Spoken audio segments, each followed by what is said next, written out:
The first thing we can think about is when schools are closed, we might be rethink about the what of teaching. Let's take a look at the what of teaching.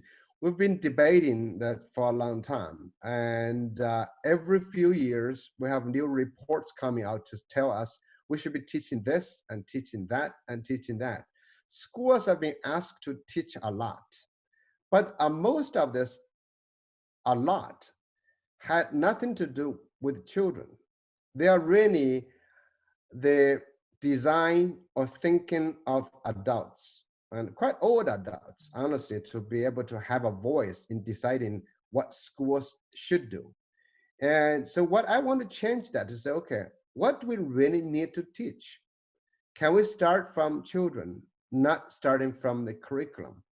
And this is the moment to do that. When children are at home, when children are spending time with their parents, and it is a great moment to ask our children to say, what would you like to learn?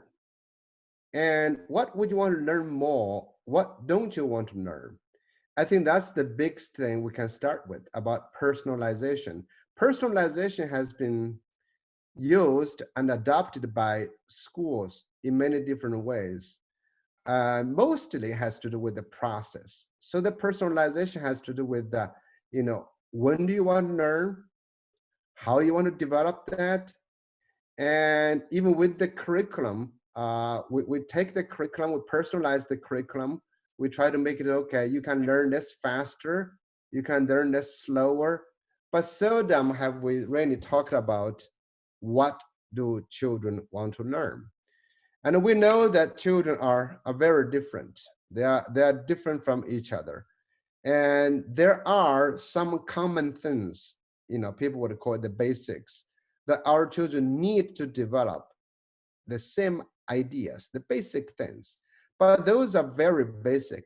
Beyond that, I think every child deserves the opportunity to capitalize on his or her strength, his or her interests and passions, and to become uniquely great in their own way.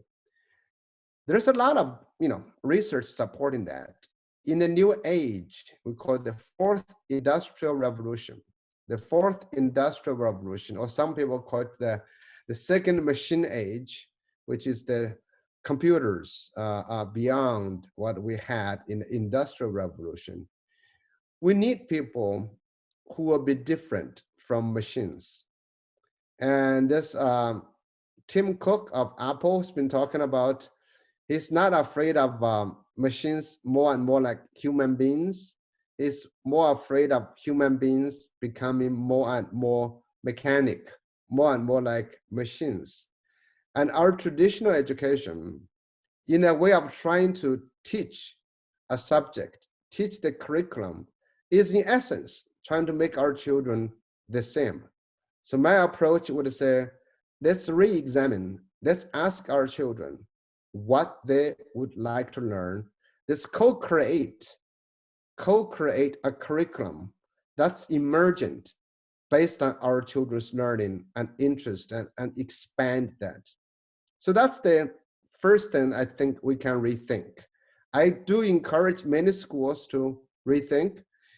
Even if a school cannot rethink all the time, we can think about some of the time. Maybe 20% of the time children can devote to their own learning, 30% or 40%. So that's what I want to invite us to think and say what we can do.